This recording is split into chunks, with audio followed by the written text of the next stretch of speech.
Did you know the EU has lost 50% of its GDP in the last 25 years? Well, that was shocking to me too. And so I did a deep dive into that to understand where this problem is coming from.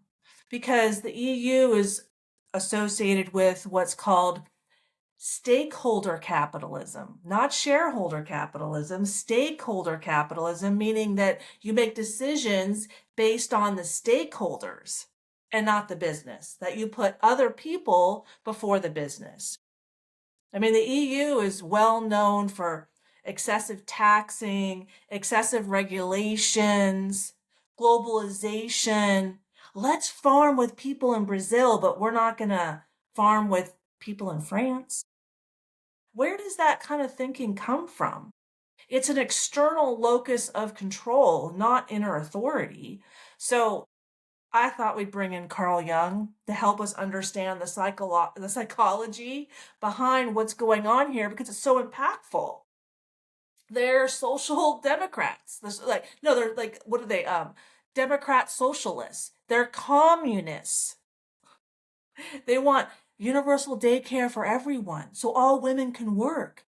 Destruction of the nuclear family, which is the bedrock of a stable society. Why do I want my kids to go learn, with someone else when they're young? Why aren't they home with me? Why is it better to give my authority of my children, outsource my femininity to someone else, outsource my husband's masculinity regarding the child to someone else? That's external authority. That's a Christian mindset. So we're going to do a deep dive into today, and we're going to start with cancel culture because cancel culture is so prevalent in the EU. And we're going to start with Dr. Andrew Huberman, a neuroscientist, talking about the problem of why people can't listen. Why we see so many progressives yelling and screaming in the streets, combating law enforcement, getting themselves killed. Why can't they regulate themselves and make healthy, mature decisions? Well, Dr. Andrew Huberman's going to answer that question for us. So let's start with him.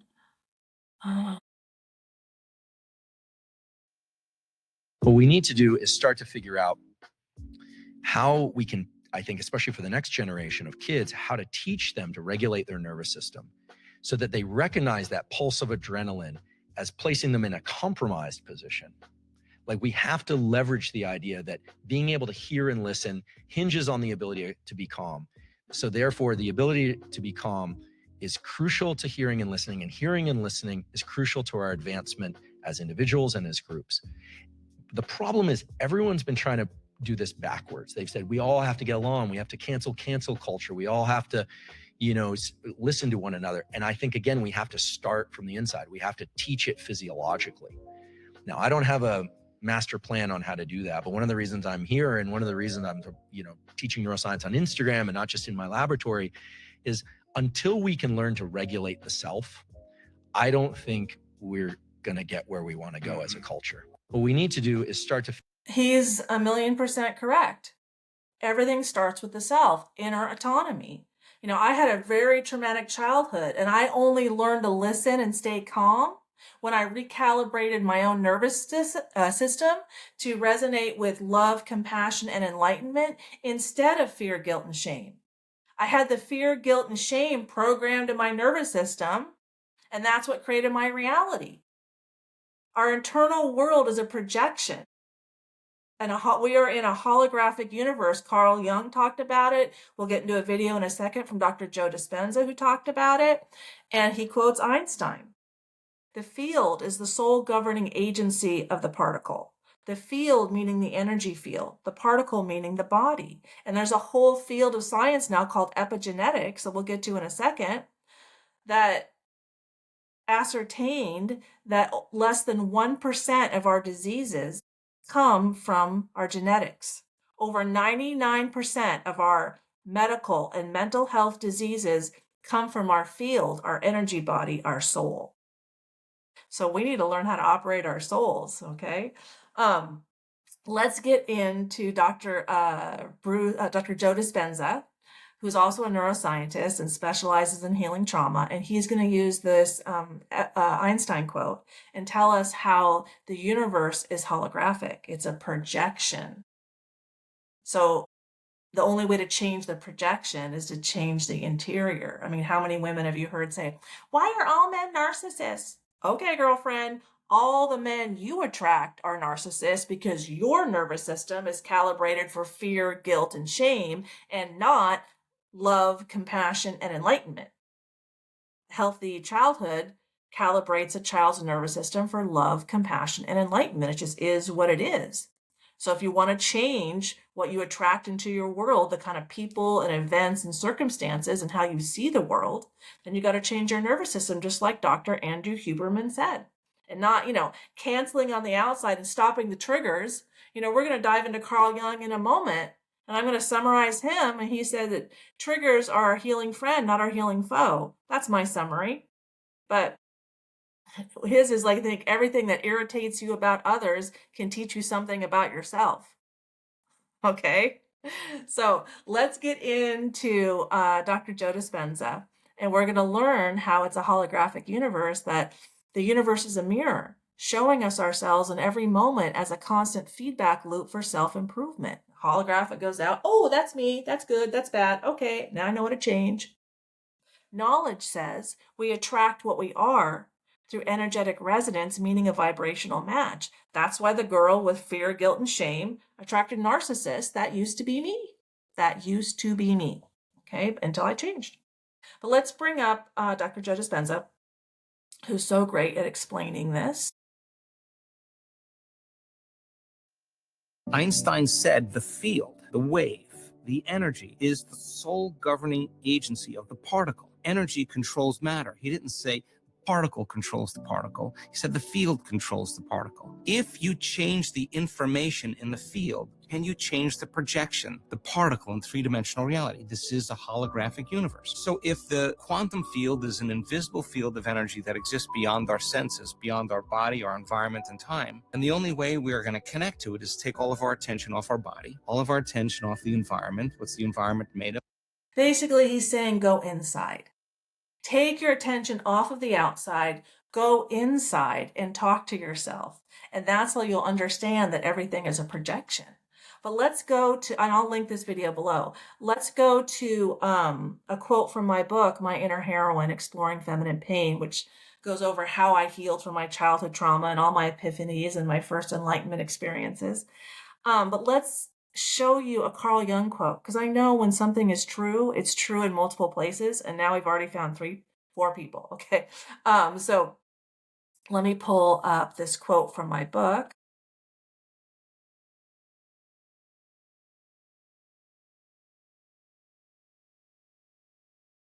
Okay, so in my book, I share the story of how I attracted several men into my life and how I healed with them. And then second and third, I had a personal relationship with Justin Waller. He is Andrew Tate's best friend, and a lot gets projected onto Andrew. And he, no one's innocent. Andrew's not innocent. I'm not innocent. I have a rape wound. That's one of the reasons I attracted these men into my life. So let's read this quote. If you imagine someone who is brave enough to withdraw all of his projections, then you might get an individual who is conscious of a pretty thick shadow. And a shadow means our subconscious, our wounds, our fear, guilt, and shame. Okay? This is important when we get back to the EU, when we do the analysis with Carl Jung, because they basically are kind of collectivizing the fear, guilt, and shame in the EU and then acting upon that. It's not healthy. Such a man has saddled himself with new problems and conflicts. He has become a serious problem to himself, as he is now unable to say, they do this or that. Cancel culture is gone because everything is a projection. They are wrong and they must be fought against. That is the EU. They are projecting their fear, guilt, and shame onto reality and then holding people accountable to it. And now they have a 50% decline in their GDP after 25 years. It doesn't work. Okay? Such a man knows that whatever is wrong with the world is in himself or herself. And if he only learns to deal with his own shadow, he has done something real for the world. He has succeeded in shouldering at least an infinitesimal part of the gigantic unsolved social problems of our day. Thank you, Carl Jung. I mean, everything is a projection. So how does the field operate? Well, we're going to hear from Dr. Bruce Lipton, epigenetics, with a couple of adopted kids to show you how disease, both physical and mental, this is a physical problem, accounts for over 99% of our illnesses. So let's learn from Dr. Bruce Lipton.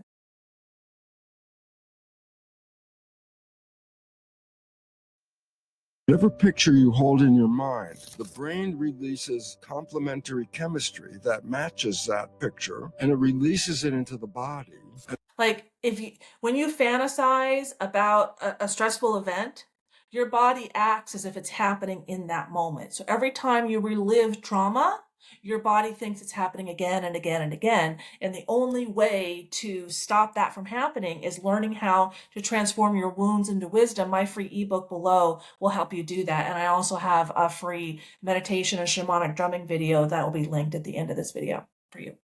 And the chemistry of the blood is what controls the genes and the behavior. Children, when adopted into a family where there's cancer running in that family, the adopted child will get the same family cancer. But the point, the adopted child has totally different genetics. What was the point? It was being adopted into a family where the programming of that child is what caused the cancer. It's consciousness who releases the chemistry to the environment that controls the genes. And you can change your consciousness, and you can change your environment. Only and all you. of a sudden I said, oh my.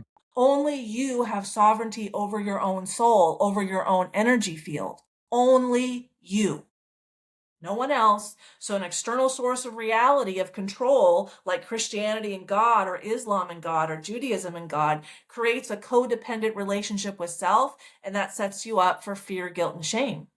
If you don't have authority over your own soul, how are you responsible for your fear, guilt, and shame? You're not. You give it all to God, right? God's totally in control. Well, we live in a Christian worldview, and we got a lot of victim mindset going on here. Just saying. God, we were programmed to be victims. It turns out we are masters of our genetic activity. And this is the new science called epigenetics. Whatever.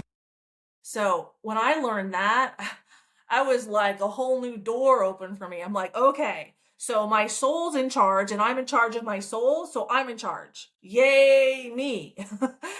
I don't have to rely on anyone else. I don't have to go to anyone else. I don't have to, do anything, okay? But let's pull up, I did, Chat GBT and I had a convo.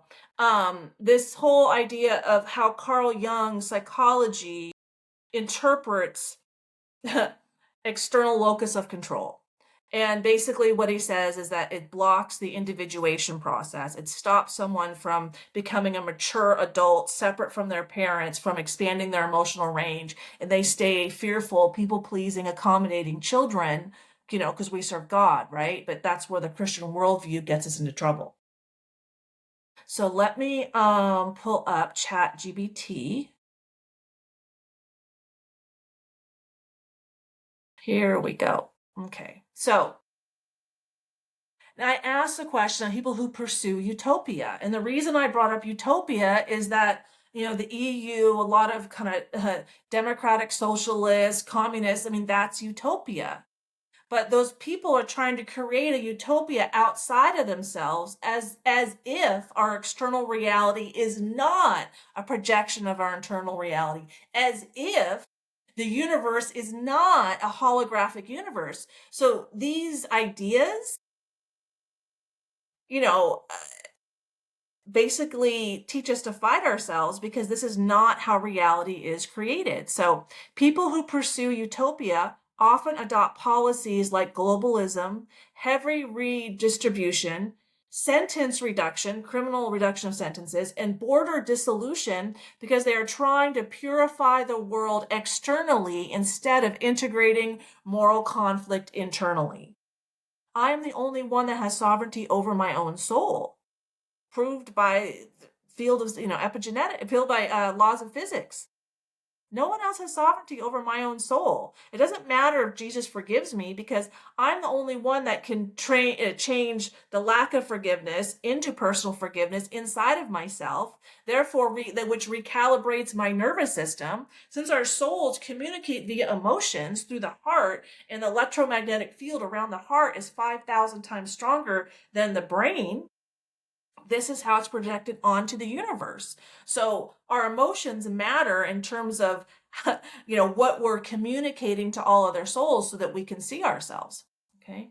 So trying to purify the world externally will never work, because we live in a holographic universe. Okay.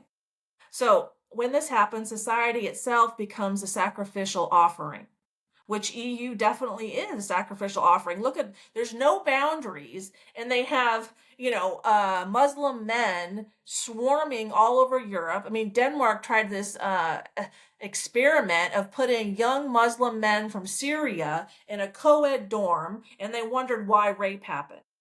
Again, it's like, if we change people's external reality, their internal reality will change. No, we're seeing this clear as day. They don't assimilate because it wasn't their goal to assimilate, but they don't assimilate because they don't want to change their internal reality. They're Muslim. So if the EU and if, democratic socialists, leftists, progressives understood that reality is created internally and projected externally and not the other way around, then, we might be getting somewhere. But let's see what Carl Jung has to say.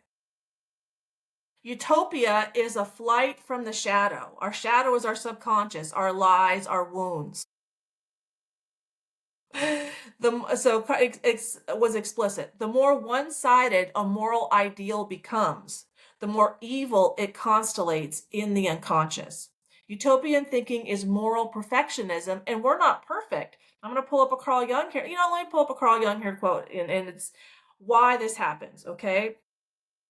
Let me stop sharing here. Okay, so let's see. Wholeness is created. Let me pull it up on page 46. Now that I got my book up. Let me show my screen.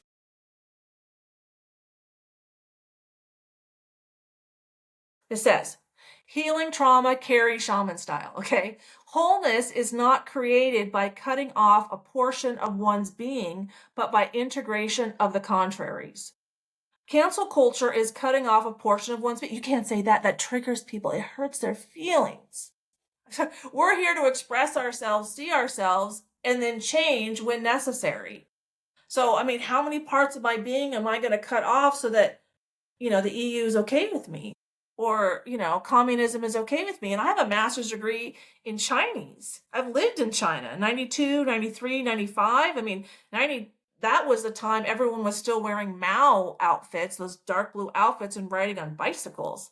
I couldn't go back, right? But cutting off a portion of our being is not how we're going to make progress, okay? We make progress by turning our wounds into wisdom. Like another Carl Jung quote is, one does not become enlightened by imagining beings of light, but by making their darkness conscious. And that is how I understood enlightenment, because I experience it all the time, but it's where I've received profound wisdom and faced catastrophic fears. Now, with a master's degree in East Asian religious studies, lived in Chinese Buddhist monasteries, no one ever taught me that enlightenment is an emotion, but that's a religion filled of men. Emotion, that's women. Do you see? We're trying to be perfect here. No one's perfect. We're here to grow. Okay. I've grown so much, and I had to learn that if I want Mount Everest sized wisdom, and I've been to Mount Everest, I equate that with enlightenment. I had to take on Mount Everest sized wounds, because life is like a trampoline. It's like jumping on a trampoline. The deeper you go, the higher you fly. Laws of physics is what it is. Okay, let's get back to ChatGPT. Okay, so utopian thinking is moral perfectionism, and that's what EU does.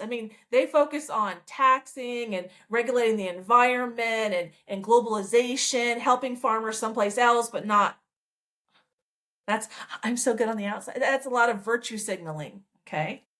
a world without injustice. That's just not, I mean, we're here to grow. And if there's nowhere to grow from, why are we here?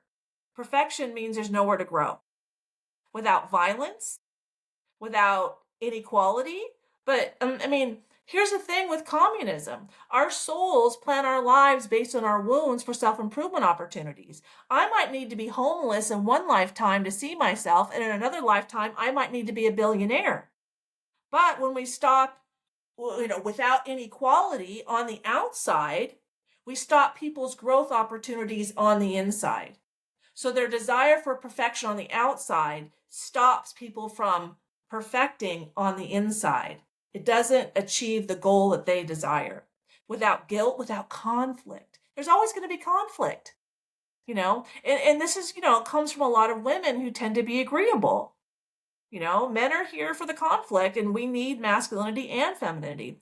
But Jung argued conflict is intrinsic to human nature.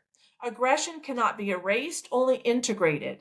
It's like a man with self-control, like my son has a second-degree black belt in Taekwondo. A lot of self-control. He's also an Eagle Scout. A lot of self-control. Aggression cannot be erased, only integrated. Guilt cannot be eliminated, only born consciously. So utopianism begins with a denial of the shadow. So we're denying reality, and then we're wondering what the problem is, okay? Okay, so why utopians externalize morality? When people cannot tolerate guilt, complicity, inherited violence, inequality they benefit from, limits of human nature, they seek external moral cleansing. Instead of I must wrestle with my own shadow, it becomes I must redesign the world. Sounds a little bit like a savior complex to me. Like one person can't, reorganize the world, but so morality shifts from character to structure. Why globalism appeals to utopian psychology. Borders symbolize limits, difference, conflict, exclusion, and particularity. I mean, I would say they have a wound from their dad and from men, for sure. Utopian minds experience borders as moral failure, which we're hearing all day long. No one's illegal on land. It's bullshit. Like, we have nation states, bitch. Like, what are you fucking talking about? Like, get a clue. Okay? So, borders remind them that harmony is not total. Difference threatens moral unity. Agreeable. It's like, this is toxic femininity, right? These are women. And what I see this is, and I'll get into it. I'm going to get to this in a second. Tax and spend as symbolic atonement. So borders must dissolve, sovereignty must weaken, and identity must flatten.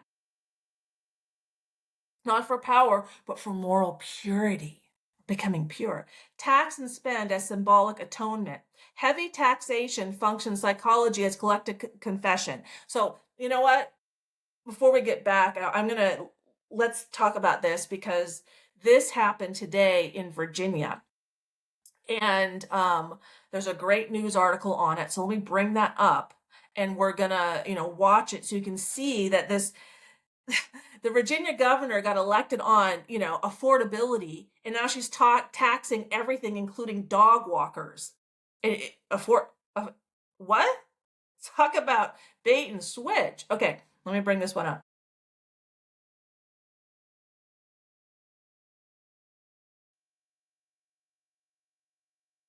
In a stunning blow to Democrat Virginia voters who just elected a radical governor, they're getting hit with new tax hikes. I guess you get what you vote for, right? Virginia Democrats seek dozens of new tax hikes, including dog walking and dry cleaning. No, this is not satire, folks. This is reality, and it's what's happening in the state of Virginia. There's also this ridiculousness happening with the Second Amendment. We'll get to that as well in this video today. But first, like this video, share this video, leave a comment down below, and please do not forget to subscribe. So Governor Abigail Spanberger campaigned on making the state more affordable, but the party now seeks taxes on services from dry cleaning to gun purchases. They're also... this whole thing that they want to stop you from buying guns, the whole reason Americans have guns, I guess there's, two. that we have them personally. One, no one's ever going to invade America. That's why we had all the drug boats coming here and all the drugs going into America as a war, as an ongoing war with America. And number two, we can use them against our own government. They don't have, in Europe, there's no gun laws. They're not allowed to have guns. And then there's trampling all over the First Amendment. But they can't trample on our First Amendment because we have guns. We planned ahead because we knew what was going on in Europe. We left that behind. That was intelligent. It was smart thinking. Operating in a surplus, folks. I mean, just make it make sense. Let's go to this clip from a local affiliate that actually explains what she wants to tax. Take a look. Here's a list of the many tax increases and proposals Democrats in Virginia are considering passing. They include additional local sales tax in all Virginia counties and cities, new personal property tax on electric leaf. That's going up to the highest property tax in the nation, like 13.5%, up from like 5.5%. Just, small extra. I mean, affordable for who? Blowers and electric landscaping equipment, large employer tax, gun and ammunition tax, new income tax brackets, a delivery tax. This would hit you if you make an order on Amazon, Uber Eats, or an order that includes UPS, FedEx delivery, etc. here in Northern Virginia.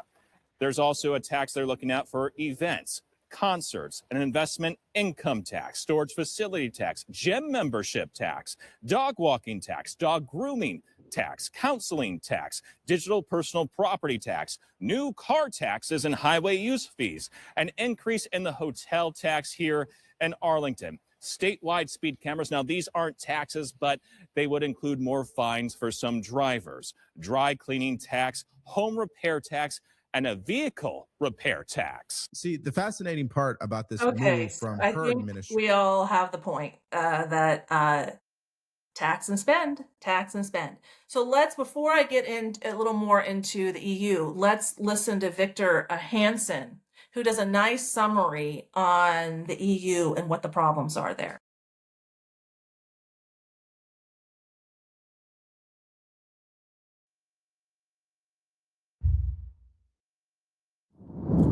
Hello, I'm Victor Davis Hansen for the Daily Signal.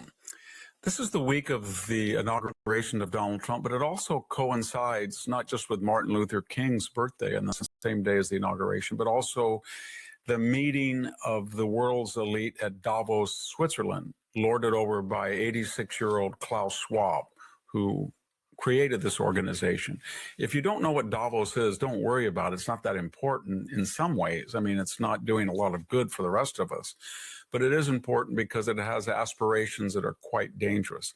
Basically, its premise is that if we got together all of the quote unquote smart people, those are people who have letters after their name or they live in the... One does not become enlightened by imagining beings of light, but by making their darkness conscious. right zip codes, or they're wealthy, or they're professors, or they're key government officials, and we put them all in this beautiful, idyllic place. They can think up utopian dreams that then... As if the universe is not holographic. All these really smart people with PhDs and doctorates don't even know the basics of the laws of physics, that the universe is holographic. It's a projection. It doesn't come from the mind. It comes from the heart. Utopia can be from the top down implemented by hoi polloi, the many. And they have actual disgust for elected governments, because you see, elected governments make mistakes in their view. Moral perfectionism, anyone? Moral perfectionism, yeah. They elect people and then they do the wrong thing. They have these 19th century borders. They believe in legal only immigration. They don't believe in redistribution of money. They believe in free market capitalism. They are opposed to diversity, equity, and inclusion. See, these are all external authority sources. What's your skin color? What's your gender? Oh, then that's why you get a job. Not what you do on the inside. Just what are you on the outside, then we're going to decide about you. How is that healthy in the long term? They don't want to put mandates on corporations, ESG, about the environment. And so I'll link this one below. You can watch the rest, but I definitely want to get into what it seems to me what's happening, because this is majority women, is that they're, kind of subconsciously forcing philanthropy through business, through what's called the stakeholder capitalism. But we're going to get back to that in a second. Let me share what this ESG is, and then we're going to go back and look at how ruling this way sets people up for failure, as we've seen. I mean, they lost 50% of their GDP in 25 years. Whoa. Okay. It's not working out. Okay. Okay, so I looked this up. ESG stands for Environmental, Social, and Governance. It is a framework used by investors and businesses to measure a company's sustainability, ethical impact, and long-term risk management beyond just financial performance. And there's a lot of fees and taxes. So the EU lost its GDP, gross domestic product, and put its money into taxing people. Well, people are going to run out of money. Okay. So environment examines how a company acts as a steward of nature, including carbon emissions, waste management, and climate change policies. That's a lot of philanthropy right there. Social. Company manages relationships with employees, suppliers, customers, and communities, focusing on labor standards, diversity, and human rights. That's philanthropy. Women focus on relationships biologically. We are designed for that. Men focus on things. Governance analyzes a company's leadership, executive pay, audits, internal controls, and shareholder rights. So, if focusing on ESG was working out so well, why is their GDP half of what it used to be, from 25 years ago? I'd say, they got to change some things there. But let's get back to this ChatGPT, because it'll really help us do a deeper dive into the challenges, what's going on here. So tax and spend as symbolic atonement. Okay. Heavy taxation functions psychologically as collective confession. Like what's happening in New York, where they want, free daycare. It's like, why don't we encouraging mothers to stay home? That's best for the kids. Women's nervous systems are far more robust than men's nervous systems. And children are biologically designed to lean on their mother and learn from their mother how to regulate their nervous system up to the age of 7. So how is it appropriate to put children in daycare at 2, 3, 4 years old? And then what they found out, when you put kids in daycare, they bond with the other kids and they don't mature, which is exactly what we're seeing now. I mean, teachers are quitting left, right, and center because kids don't know how to behave. Okay, so, all right, so it says, we're making amends for inequality. Tax and spend. Yeah, we're making amends for inequality. Well, that's what we're here for. We're here to be different. My soul is far more advanced than other souls. I mean, if we all want, equality, then I can't experience enlightenment until everybody else does, and I can't teach everyone else how to do it. How is that logical? How are we going to make progress if everybody has to do everything at the same time? Because it's fair. Say it's feminine. That's internal world, not external world. Systems remain inefficient. 50% drop in GDP. Yep, inefficient. Elites remain insulated. We're above you. We're above the elected officials. Root causes remain untouched because they're focused on moral perfectionism. Jung would call this symbolic sacrifice. Money replaces personal responsibility, redistribution replaces integration, and policy replaces conscience. Well, we have a policy on that. Well, we're really good on the environmental policy. We have this policy, this policy. That's all external. If you want real change, you have to do it internally. So my ebook below will help you do that. Reducing criminal sentences, the victim-aggressor reversal. Utopian moral systems often over-identify with the victim archetype. Dr. Bruce Lipton, epigenetics, told us that we're programmed to be victims. Christianity programmed us to be victims. It's an external locus of control. God is in charge of everything. You're not in control.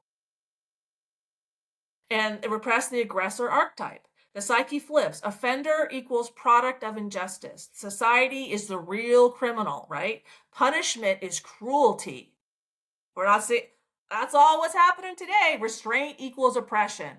This is not compassion. It is shadow confusion. Definitely shadow confusion. When evil is denied, it appears disguised as good. Islam is a terrorist organization. Oh, let's cheer on the Gazans and the Hamas who are killing people. Oh, yeah, so we stood up for them, right? And then we got them justice, right? Oh, wait, they're still killing people in the streets. They're really the problem, right? Right. When evil is denied, it appears disguised as good. Why no borders and no punishment go together? Both remove boundaries. Both are a paternal wound. You have a wound with authority. Boundaries are authority, that's masculine. And boundaries are psychologically masculine, symbolically paternal, associated with judgment and exclusion. Oh, yeah. So all these progressives, no boundaries, it probably come from divorced families like me, and I used to support LGBTQ, no boundaries with self. What's a woman? What's a man? I don't know, whatever, everybody's happy, right? All external, zero consciousness or awareness of what's really going on. When societies have trauma around authority, they try to eliminate boundaries entirely rather than rebuild them wisely. Oh, no border in America, no border in EU, no border in England.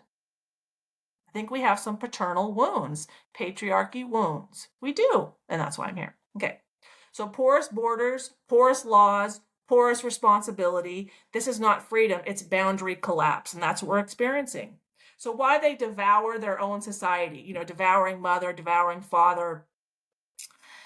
This is the hardest part, but Jung named it clearly. When a group believes we are morally enlightened, which the progressives, social democrats, LGBTQ, right? Then their own culture becomes tainted. History becomes sin, traditions become oppression, limits become immorality. So the society itself becomes a shadow. When you deny it, you become it. The utopian group becomes the judge. This produces self-destruction framed as virtue, sacrifice framed as progress, decline framed as moral courage, moral inflation. Let's look at Renee Good, self-destruction framed as virtue. I mean, she trained how to confront federal ICE agents with her car, which is a weapon. And then she did it for hours, harassing them and goading them on, and then used her car as a weapon. But the left says that's virtuous.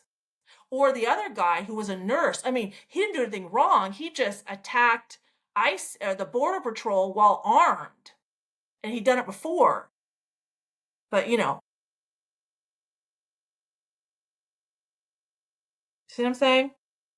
So the paradox Jung warned about, the pursuit of moral perfection leads to moral catastrophe when it bypasses self-knowledge. Utopian systems want heaven on earth, refuse to accept tragic limits, deny human aggression, externalize guilt, sacrifice stability for purity, so-called purity, right? And, Christianity's done that too. Manifest destiny.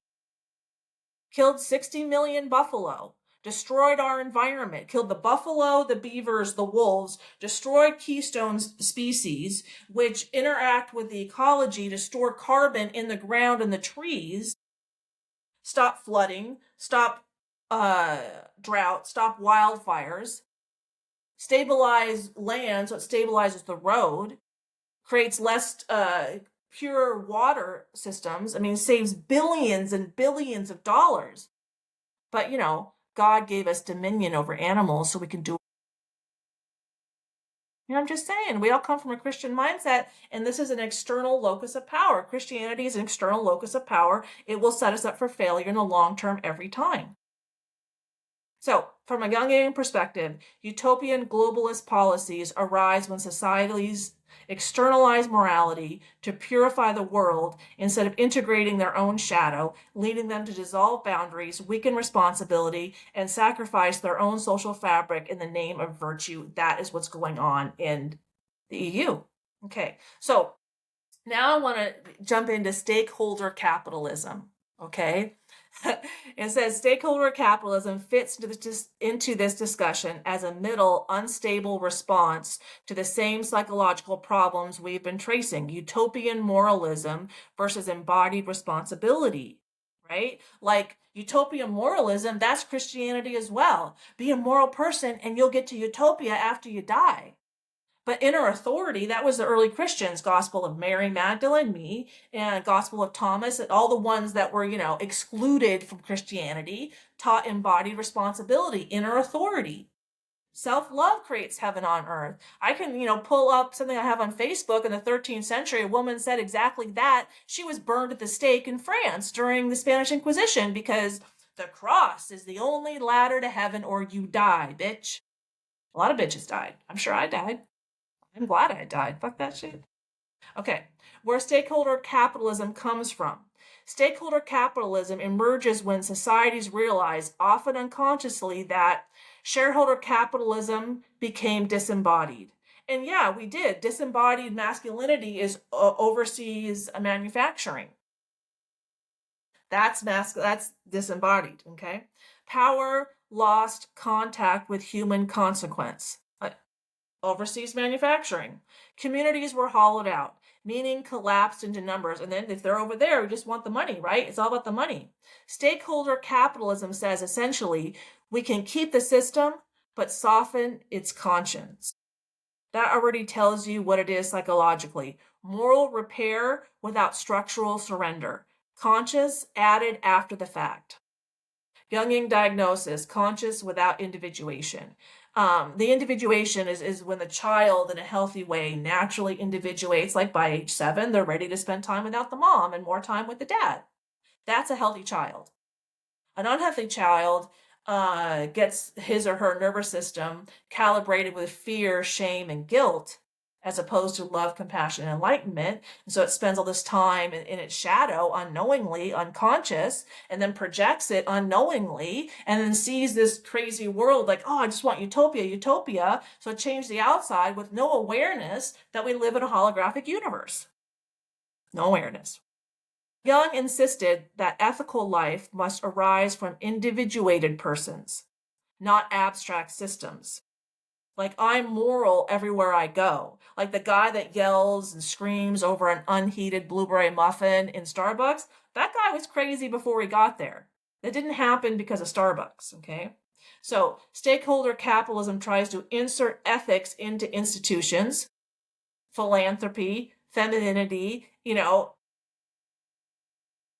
why are they bypassing the men and going straight to the institution? Oh, they have a paternal wound, a devouring father wound.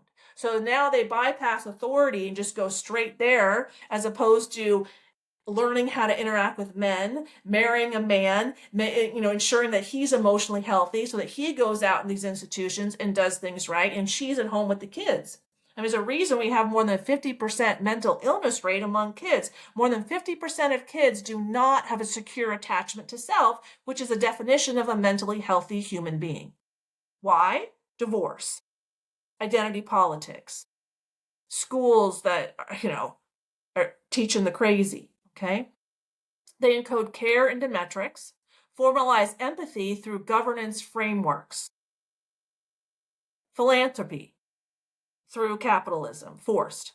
This is psychology backward. Instead of conscious people equals ethical systems, it becomes ethical systems equal conscious people. And we heard from Dr. Andrew Huberman that cancel culture, that's the wrong way. Going from the outside in isn't how it works. You gotta go from the inside out. That's what I'm saying. Just saying. So morality is outsourced upward instead of internalized downward. Okay. Why it attracts utopian moral thinkers. Stakeholder capitalism appeals strongly to utopian psychology because it promises moral purity without limits. Let's ground into reality here. Justice without conflict, as if there's never any conflict. I mean, conflict is how we grow. It used to be like 100 years ago, if I wanted to learn a topic, I would see the left side talk and I'd see the right side talk and I'd go home and think about it and talk to other people. But today, you got to be right. Like the nervous systems are calibrated with fear, guilt, and shame so much that people can't handle it because they're constantly triggered. And they're constantly triggered. No one's teaching them that they're messed up on the inside. They're teaching them the outside is messed up. That's why we need communism and socialist Democrats and utopia, because the problem's on the outside, not the inside. But there it is, lack of accountability because of the external locus of control created by the Christian mindset. Thank you, Christianity. Okay? Justice without conflict, care without boundaries, goodness without tragedy. It's all good, no bad. I mean, how is that reality? How do we learn? Wait, what? How do we become whole human beings? Like, if I was whole to be born with, then how is there anything to learn from? It's like, why am I even here? This is classic shadow avoidance. Why it often becomes performative. When stakeholder capitalism lacks embodied accountability, which we know they are not accountable, it turns into ESG scorekeeping, virtue signaling, compliance rituals, moral branding, and symbolic redistribution. The persona has inflated, but the shadow remains untouched. So harm continues, just more politely and abstractly. How it connects to a devouring society for morality. Stakeholder capitalism can unintentionally accelerate social breakdown when costs are diffused to the public. Oh, lots of taxing. Yeah. Lots of taxing. Accountability is bureaucratized. Sorry, I can't talk. Responsibility is abstracted. Like accountability. Oh, well, people with PhDs got to oversee the people who are being elected because we just know better. Communities bear consequences, elites do not. Oh, the elites are going to have these great ideas and it's just going to trickle down. We'll all be fine. And we're just going to tax everybody, so we're fine first. You'll get it later. Fuck off. Then moral intent justifies higher taxes, regulatory pressure, economic fragility, weakened local sovereignty. Right. I am local sovereignty. That's internal sovereignty is local sovereignty. External sovereignty sets us up for mental illness, codependent mindset, and it'll ruin us every time. This is sacrificial morality again, just economic instead of religious. The Jungian paradox at the core. The more virtuous a system claims to be, the less it tolerates contradiction. My way or the highway. Sound like communism where they killed millions and millions of people and destroyed religion okay. Stakeholder capitalism struggles because it wants morality without limits. Like we went over this before, okay. So let's compare. Oh, I had to compare shareholder and stakeholder capitalism, okay. Primary goal of shareholder capitalism, maximize shareholder value. Stakeholder, balance interests of all stakeholders. Really, everyone's the same. Everyone's equal. Even if I put in a lot more money, it's got to be equal. Society is for men. It's hierarchical so that they can compete and impress their women. Their devouring father wound is screaming volumes here. Moral authority, market outcomes and profit, social responsibility and ethics. Oh, are we a business or are we a philanthropic organization? Which is it? View of the firm, financial instrument, social institution. Oh, philanthropic organization. Decision driver, ROI, return on investment, EPS, I'm not sure, stock price. ESG is environment, social governance, metrics, right? Stakeholder, they're not even looking at the return on investment. How are you running a Oh, they aren't running a business very well because they had a 50% decrease on their gross GDP in EU. And they want to talk like they know something about running a business. Like, just shut up.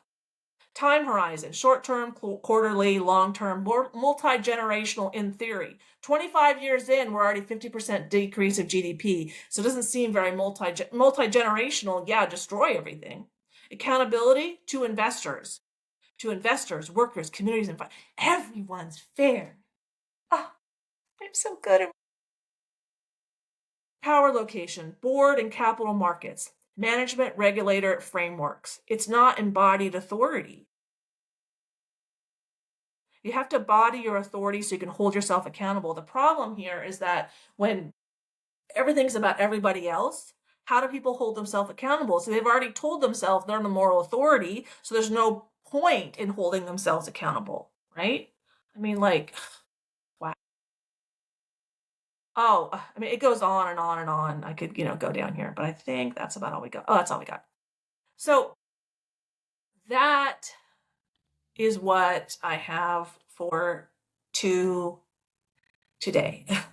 When you have an external locus of control, that's the problem. That sets us up for mental illness, codependencies, and all kinds of problems. So please check out my free ebook below so you can learn how you can operate your own soul, how you can have internal authority over yourself. And when you have a problem, you take responsibility for it, you change yourself, and that problem doesn't come around again. I take fights over the finish line every time because I know if I don't, that lesson's going to swing back around like a boomerang, and I'm done with them boomerangs. Okay, so please check out my free ebook. You're going to see my free meditation and shamanic drumming video here on the upper right, and that will help you transform your emotional wounds into personal wisdom, help you address your shadow. My 6 divine feminine self-love strategies address the shadow. Okay, Carl Jung's all over my book. You can pick that up too for $3 on Amazon. There'll be a link below for that. My Inner Heroine, Exploring Feminine Pain.